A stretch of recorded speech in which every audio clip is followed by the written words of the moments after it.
यह साधना पथ की बड़ी बात है जब आपको यह जानना हो कि आपको किससे किससे लड़ना है। 23वां श्लोक, योत्स्यमान वेक्षाहम या एतत्र समागतः धृतराष्ट्रस् दुर्बुद्धि युद्धे प्रिय चिकीर्ष्वा। दुर्बुद्धि दुर्योधन का युद्ध में कल्याण चाहने वाले जो जो लोग इस सेना में आए हैं उन युद्ध करने वालों को मैं देखूंगा, इसलिए खड़ा करें मोह रूपी दुर्योधन। मोहमयी प्रवृत्तियों का कल्याण चाहने वाले जो जो राजा इस युद्ध में आए हैं उनको मैं देख लूं। यह है साधना की शुरुआत। दिखाई पड़ने लगना कि यार मैं सुबह 4 बजे उठना चाहता हूं। आप सुबह 4 बजे उठना चाहते हो, आपके पापा आके कहते हैं मत उठो, आपकी मम्मी, आपके रिश्तेदार, आपके दोस्त कोई आता है उस वक्त सभी सो रहे होते हैं, तो कौन उठने नहीं दे रहा है? मन। आप 5 घंटा पढ़ना चाहते हो, कौन नहीं पढ़ने दे रहा है? मन। आप नशा नहीं करना चाहते हो, लेकिन कौन उसके पक्ष में सारे तथ्य रख देता है? मन। अरे सभे पियत है, अमेरिका लंदन में तो नान बच्चे पियत हैं। आप ध्यान योग करना चाहते हो, कौन कल के लिए टाल रहा है? मन। यह साधना पथ की पहली शुरुआत है, खुद पर नजर का आना। कबीर ने ही तो कहा, बुरा जो देखन मैं चला बुरा न मिलिया कोई, और जो दिल खोजूं अपना मुझसे बुरा न कोई। पहली बार जब इस मन के दर्शन व्यक्ति को होते हैं, बड़ा आश्चर्य होता है उसे कि अरे यार, ये कहां मैं ढूंढ रहा हूं अपनी सारे दिक्कतों का हल। साधना की जरूरत इस मन की वजह है, इस मन को एक रोग है। देखो अर्जुन पलटा अपनी तरफ, ये अपनी तरफ पलटना ही पहला चरण है। जब तक आप बाहर समस्या का समाधान ढूंढ रहे हो, मिलेगा ही नहीं, है ही नहीं। कोई स्त्री किसी पुरुष के घर बैंड बाजा लेकर बारात लेकर आई, हम ही जाते हैं लेकर, फिर जीवन भर चिल्लाते शोषण कर रही है, परेशान कर रही है, बीवियां बहुत परेशान करती। तुम ही तो गए थे 100 लोगों को बारात लेके, तो उसको लगा कि यार बहुत पावरफुल आदमी, 100 लोग इसके साथ चलते हैं, और तलवार बांधे थे, घोड़े बैठे थे, कुछ लोग हाथी बैठ जाते हैं, मुकुट लगाए थे, राजा बने हुए थे। फिर राजा बनने के बाद जब वो तुम्हारे घर में आई तो लुंगी पहन के भिखमंगों वाला हाल दिखा रहे हो। लाए तो राजा बन के। तुम सोच के देखो, पहली बार कहते हैं ना, first impression is the last impression. आप गए तो उसने देखा आपको कि शेरवानी पहने हैं और जो है बढ़िया जो है मुकुट लगाए हैं और तलवार लगाए हैं और जूता शानदार पहने हैं और घड़ी लगाए है और काजल और बढ़िया चमक रहा है, जानदार है। और जब वो घर में आई, एक फटी बनियाइन पहने हो, लुंगी बांधे हो, खैनी बना रहे हो। तुम सोच के देखो, इमेजिन, दोनों चित्र का इमेजिन करो। तो कूटेगी नहीं कि हमारे घर आए थे बहरूपिया बन गए, ऐसे ही आए होते लुंगी पहन के। ये जो बनियाइन में 73 छेद है, ऐसे ही बनियाइन पहन के आए होते। तब हम डिसाइड करते कि तुम्हारे साथ चलना है कि नहीं चलना है। यही तो था स्वयंवर। स्वयंवर यही तो था, मरे हुए की शादी नहीं हो सकती।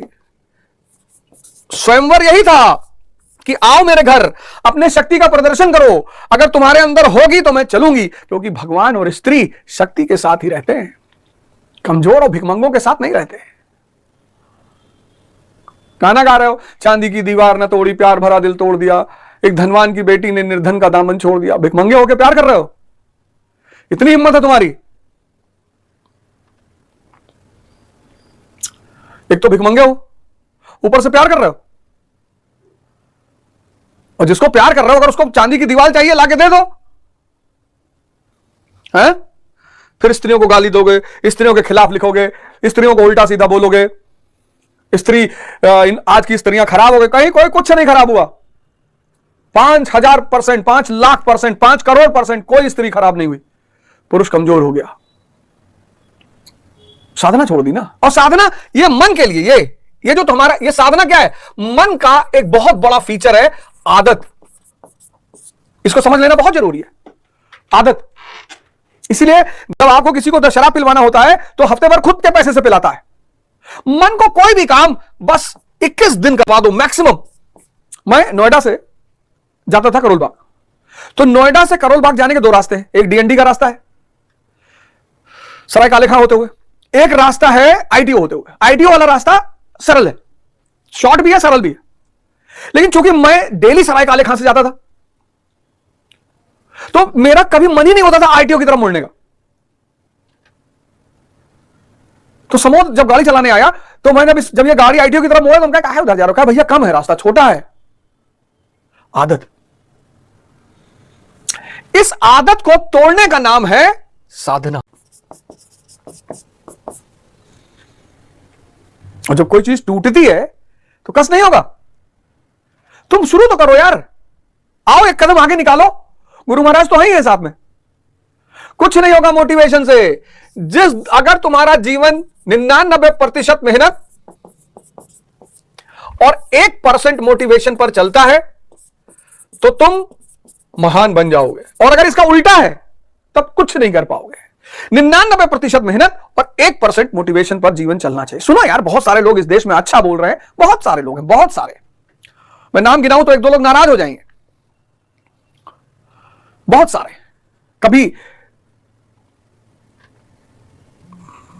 वैसे 4 लोग ऐसे हैं भारत में जिनको मैं व्यक्तिगत तौर पर मानता हूं कि बहुत अच्छा बोलते हैं, बहुत अच्छा। एक तो आचार्य प्रशांत जी हैं, अच्छा बोलते हैं, तथ्यात्मक बोलते हैं, बढ़िया बोलते हैं, और थोड़ा सा आक्रामक हो जाते हैं व्यक्ति को लेकर कि जागो यार, क्योंकि वो उस रास्ते से आए। ऐसा मेरा अनुभव है। मैं कभी उनसे मिला नहीं, ना मेरी उनसे कोई बातचीत होती है, लेकिन जब भी मैं उनके किसी पॉइंट को सुनता हूं तो अनुभव के स्तर पर कही गई बातें होती। जब भी आप किसी को सुनते हो तो आपको पता चलता है कि यार ये बुकिश लैंग्वेज बोल रहा है या अनुभव में बोल रहा है। तो आचार्य प्रशांत जी को मैंने देखा कि वो पढ़े तो ही है, अनुभव बहुत अच्छा है उनको। आचार्य प्रशांत जी हैं, पंडित श्री श्री रविशंकर जी हैं, आर्ट ऑफ लिविंग, सुदर्शन क्रिया वगैरह सिखाते हैं, अच्छा बोलते हैं। शिवानी दीदी का तो क्या कहना। शिवानी दीदी को मैं मिला वडोदरा में, वो तो साक्षात भगवान की मूर्त है एकदम से। जैसे वो टीवी पर है वैसे ही वो व्यक्तिगत है। उतनी ही शांति, उतनी ही चमक रौनक चेहरे पे। और मैं तो कहता हूं कि हर व्यक्ति को दिन में कम से कम एक बार अगर सुनना है तो शिवानी दीदी को सुन लो। मतलब मुझे ऐसा फील होता है उनसे मिलकर, उनको देखकर। मैं बड़ा सौभाग्यशाली रहा, वडोदरा में मैं उनसे मिला, और वो तो साक्षात देवी का रूप है। अल्लाह, आप उनके सामने पहुंचोगे आप खुद ही शांत हो जाओगे। इतनी जबरदस्त वाइब्स उनसे फ्लो होती हैं, बहुत शानदार, बहुत शानदार। वरदान भारत के लिए शिवानी दीदी तो। और प्रेमानंद महाराज के क्या कहने हैं। आजकल तो एकदम टॉर्पीडो मिसाइल मार रहे हैं चारों तरफ, गुस्सा आ जाते हैं, एकदम क्रोध में आते हैं कि छोड़ दो भोगों को। पता है क्यों? करुणा में क्रोध कर रहे हैं, करुणा जाग रही है। क्या जरूरत है उस आदमी को बोलने की? क्या मतलब है? अब तो शरीर में है ही नहीं, चैतन्य स्वरूप है, छोड़ दे, समाधि ले ले। कल स्वामी प्रेमानंद कल चाहे कल तो समाधि ले लें, ब्रह्म के साथ ऑलरेडी जुड़े हुए हैं, ब्रह्म में विलीन हो जाए। लेकिन ऐसा मुझे फील होता है, ऐसा मुझे एहसास होता है कि बड़ी दया आ रही है उनको आज के मनुष्य को देखकर। उस दया ने उनको रोक रखा है, ऐसा मुझे फील होता है। इन 4 लोगों को मैं व्यक्तिगत तौर पे कहता हूं कि आपको सुनना चाहिए, एक बार तो दिन में सुनना ही चाहिए। अब आप कहो चारों में से 2 बता दो तो मुश्किल हो जाएगा। कहोगे चारों में से 1 बता दो तो मैं कहूंगा प्रेमानंद महाराज को सुन लो। गुस्सा बहुत करते हो आजकल, बड़ा आक्रामक हो जाते हो। कोई बात नहीं, संत हैं और ठीक है, वो बड़ी भले की दृष्टि से देख रहे हैं कि कहां जा रहे हो। एक वीडियो उनका देख रहा था, उसमें बड़े क्रोधित थे कि जिन भोगों को तुम सोच रहे हो तुम्हें आनंद देंगे, ये मलमूत्र का द्वार। अरे मैंने कहा महाराज जी कोई बात नहीं, साधना करनी पड़ेगी, कोई ऑप्शन है नहीं, है ही नहीं, है ही नहीं, सबको करनी है, कोई बच नहीं सकता। आप टेंशन मत लो। इसीलिए जब भी कोई सामान्य घर का लड़का इस सिद्धांत को समझ जाता है, स्वयं को बदलने का सिद्धांत, स्वयं को बदलने का सिद्धांत, तो माइकल डगलस जैसा हो जाता है।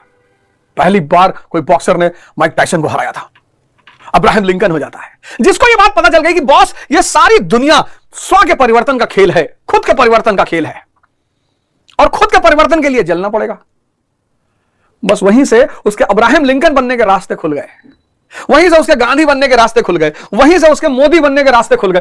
और कोई ऑप्शन ही नहीं है सर, है ही नहीं।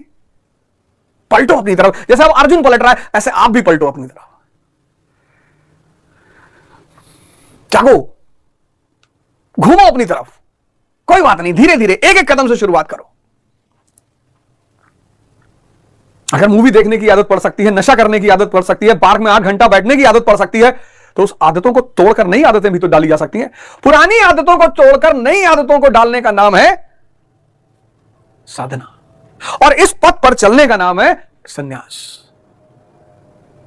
जहां एक ही उद्देश्य है, खुद को बदलना है, परम उद्देश्य को प्राप्त करना है, सेवा करनी है और समाज को एक नई दिशा दिखानी है।